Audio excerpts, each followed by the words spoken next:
I'm back down in the basement. Today it's not for a workout, although I did get one in yesterday and today, thankfully. Down here for an entirely different reason. As I was sitting back in December as the year was coming to an end, and I was thinking about a lot of the things that I wanted to do this year and didn't want to do, and all that kind of good stuff, that reflective period.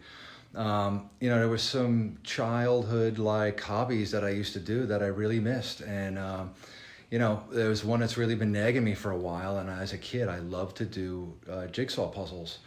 And, there's been this one particular puzzle that I've had laying around forever. And I said, finally, you know what? I'm going to start this thing. And I had some downtime over the holidays. And I set up a little spot in my basement with a little table. And I'd come down here and just, with some peace and quiet, or maybe with some tunes, and just hang out and put this puzzle together. And man, it's been an amazing experience. I'm going to show it to you now. This is the puzzle. And so I opened this box. It's 1,000 pieces. I haven't done a puzzle in ages. So, of course, I might have bit off more than I could chew. But you know what? Slowly but surely, I start putting this thing together.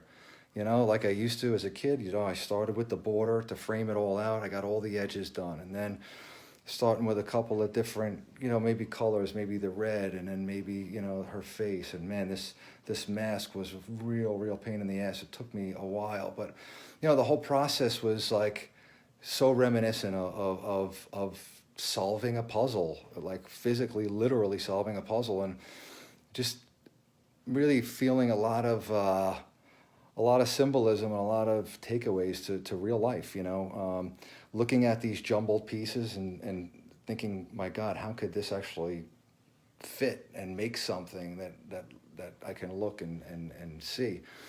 And, sometimes thinking a piece is going to fit perfectly and bam, it doesn't. Or thinking, oh, this can't go there, and yes, it does. And oh my God, how the hell am I going to look at all the hair she has? How am I going to get all that hair? How am I going to put all these pieces together? But you know what? Little by little, a couple pieces at a time, it all starts to come together. And if I have the patience, which there were times when I wanted to throw this thing out the window, I stuck with it, and it's coming along, man. I can actually see that, wow, there's a picture here. There's some, it's starting to come together. Again, one piece at a time. And, sometimes I get more done than others, and a lot of times it's just where my head's at. But you know what, man? Check this one off the list too, because I've been looking at this thing. I love this image. It was a picture that reminded me of somebody I used to know, and I went staring at it, and I said, I'm going to put this thing together, and man, it's been awesome. So I'm going to probably share a little bit more about this image itself and whatnot down the road. I'll wait until I actually finish the puzzle. So stay tuned. But part of health is doing things that we enjoy, and I know it's always difficult to find time, especially in our busy schedules these days. But man, is it gratifying, just even a little time to do something like this and to connect to my old, my old fun hobbies and putting things together. When life maybe doesn't make sense, sometimes I can just put the pieces of a puzzle together and make sense out of that. So that's my 2 cents for today. Take care.